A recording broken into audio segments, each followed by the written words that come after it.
Kita mo na, malina. Sa akin, Tabang Suarez. So, Tabaw Suarez. Siya ay may coronary artery disease. Siya ay candidate for triple cardiac bypass. Tatlong ugat, barado. No? Lumaki na po ang puso niya dahil sa tagal ng panahon na siya ay may ganyan, ang mahal po kasi. No po? So, ang good news, si ate po ngayon ay perfectly healed na. So, ang isang may CAD, hindi mo mapapaakyat ng hagdan. Hindi mo mapapalakad na mahahaba. Ilang hakbang lang yan.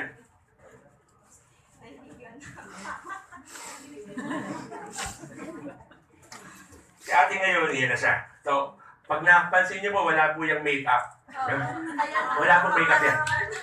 Pagka namula na po ito, sabihin wala na po nire-repair sa loob. Pag namula na po ang pisngi.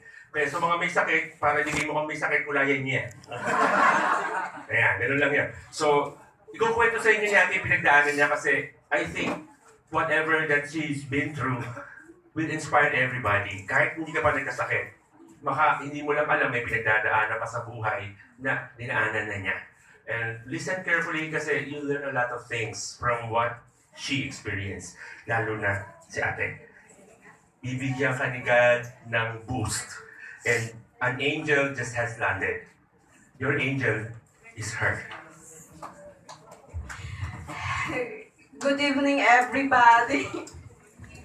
Ako po si Lorena Tabaw Suarez. Alam niyo na kung ano yung sakit ko. Nung Feb, na-diagnose ako na merong ganon, CAD. Tapos sabi nung doktor sa PGH half of your heart is blockage. Meron ng blockage. Grossly enlarged, as in extremely. As in extreme to talaga na. Sabi ko, ano po ba pwedeng gawin, Doc? Sabi niya, wala tayong magawa. Itong gamot na ibigay ko sa'yo, pampaano na lang ng sakit o pampaatake. Pero hopeless na talaga. Kaya na-depressed ako talaga. Tapos ilang sunod-sunod na na-rush ako sa ER dahil meron akong mga attacks. At saka meron pa akong hypertension. Thrice akong na-ER, na-find out ko na kasi 11 yung gamot ko in a day, meron twice a day, oo. Mas lalo akong nalugmok, nagiging bedridden na ako until such time na merong nakapagsabi sa akin si Ate Beth dali na ako dito sa Barney. Within that night lang kami magkausap, hindi kami magkakakilala. Pinakilala lang nung kakilala na sabi dalhin ako dito. Yung kamay ng Panginoon, yung nagbigay sa akin ng pag-asa, naibigay niya sa akin yung mga taong magbigay sa akin ng pag-asa na mabuhay pa. Kasi wala na talaga akong pag-asa mabuhay. Alam niyo, meron akong anak, may ID siya. Intellectual disorder, hindi ko siya kayang iiwan. Sabi ko, mamamatay ako, paano na lang siya? Kailangan niya yung nanay. Kaya sabi ko, ate, pwede po bang agad-agad ngayong gabi or tomorrow po dalhin niyo ako sa Barley? Gusto ko kasing magamot. Gusto ko bang mabuhay?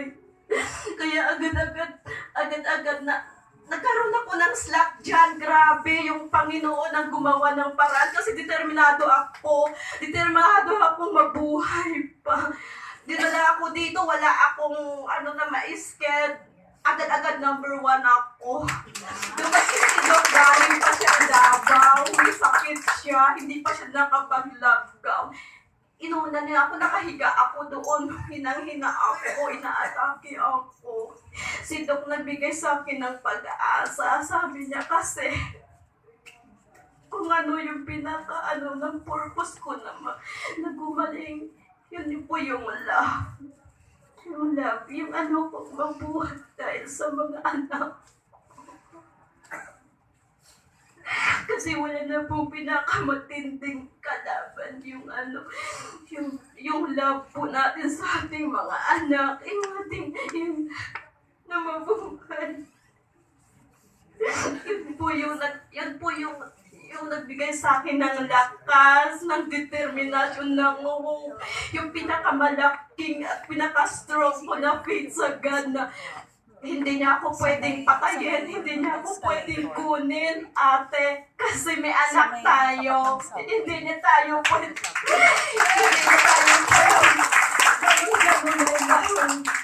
kasi meron pa tayo mga anak, kailangan tayo maliliit pa sila, kaya huwag kang mawalan ng pag-asa. Kasi ako nawalan ako ng pag-asa.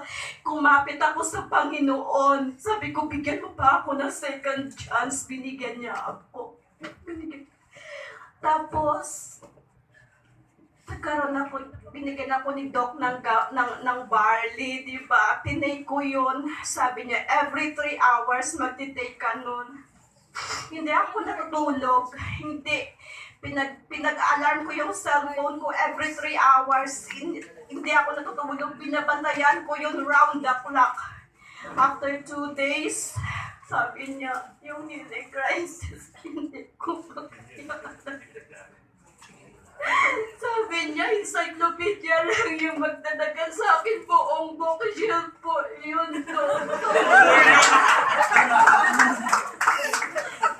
Kamali na ako sa bilang. Salamat.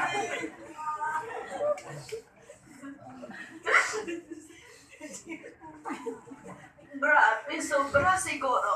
Hospital ka ba nun? Hindi to.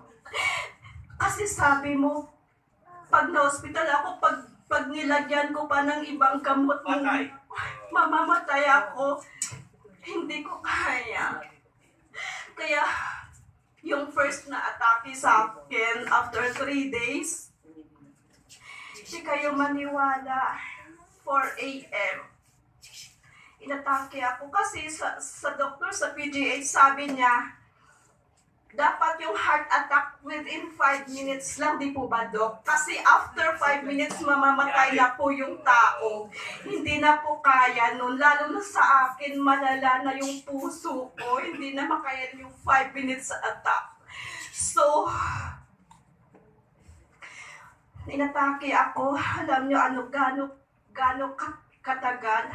10 minutes. Alam nyo, yung 10 minutes, yung unang ito yung ulo ko. Sobrang sakit. Nangangalit yung ugat. Sobrang sakit. Gusto ko nang mamatay. Dumaan dito, pumunta dito. Parang hinihiwa yung puso ko. Hindi ko kaya, nanginginig ako, namimilipit ako sa isang sulok. Wala na. Itong pinakalas. Kinakagat ko yung sarili ko, hindi lang ako mahimatay. Ganun ko nilabanan yung sobrang sakit. Sabi ko, Panginoon, bigyan mo ako ng lakas. Kasi para sa mga anak ko, bigyan mo ako ng pangalawang buhay. Gagawin ko kung ano gusto mo. Huwag mo lang ako kukundi. Naniwala ako sa milagro. Bata pa ako, naniwala na ako sa milagro. Kaya nilabanan ko. 10 minutes na pain. Sabay-sabay. Pagkatapos ng 10 minutes, nawala siya. 1 minuto lang, bumalik ulit. Bumalik siya ulit. Ganon pa rin katagal. Halos gusto ko na mamatay. Hindi ko kaya.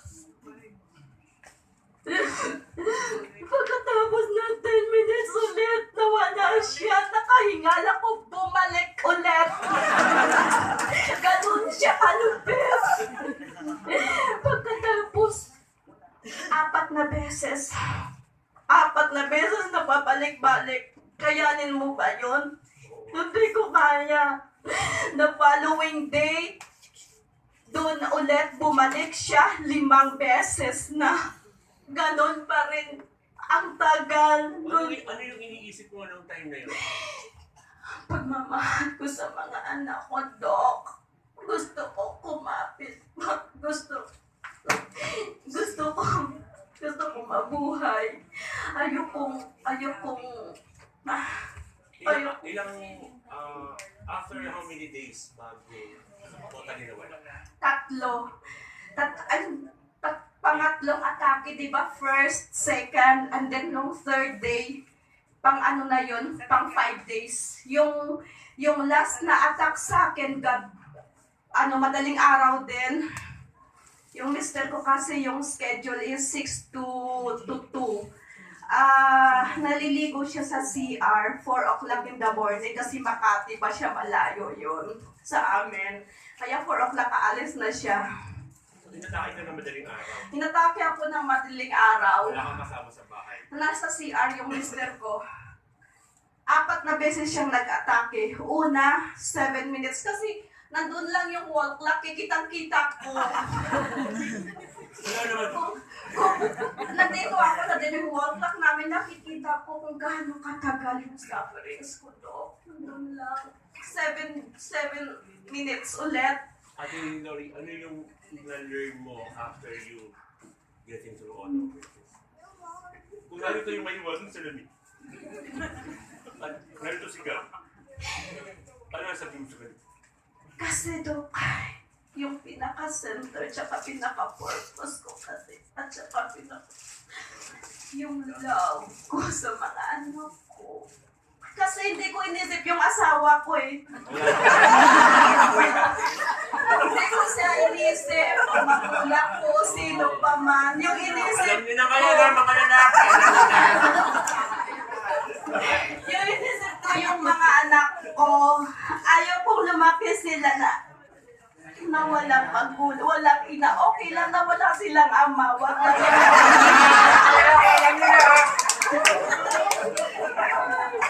Okay lang daw na wala tayo. O hindi sabihin, hayaan nyo sa loob ng bahay, timid na lang tayo. Kasi iba kasi yung nanay. Iba kasi yung nanay. Yung storya po ni ate kasi, kung kaya po siya masyado emotional, yung pong 10 minutes, labis na po yun. O kung po tatanungin ninyo tama po siya 5 minutes, pagka ganun, mamamatay ka na. Ang pinagdadaanan po niya, ang tinatawag na healing crisis. No? So, kung si ate po ay dumaan doon na hindi niya alam na dadaan sa doon, patay na siya. Kaya alam po, nung dumaan kasi siya, handa na siya eh. At yung weapon niya, ginamit niya ng maayos. So nakita niyo kung paano nag-work yung weapon niya. No? Without that weapon, patay na siya ngayon. Kasi yung disease niya, 3 ugat, bara. Yung healing crisis na yun, pwede ka na ma-depress doon eh. Yung depression mo, yun ang papatay. Pero hindi siya na-depress. Despite those difficulties that she'd been through, she's still here. And she's still a mommy.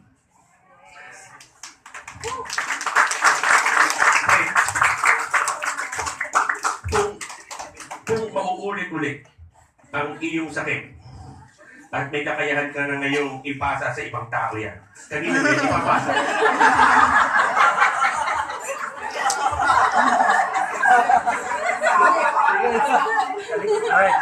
Sige na po, multiple choice. A. Sa biyanan. B. Sa hipa. Or C. Sa asawa. Ayaw, mabait siya. Kasi bakit? When you heal, there's nothing in your mind but to help others who are also ill. Hindi niya titigil to si ate sa katutulong. Kaya nga siya nagpunta rito. Marami siyang gagawin ngayon. Pero sabi niya, Dok, pupunta ako. Kasi gusto kong i-share yung nangyari sa akin. Kasi gusto kong bumawi kay God. Kahit pa paano, makabawi man lang ako. Okay, mga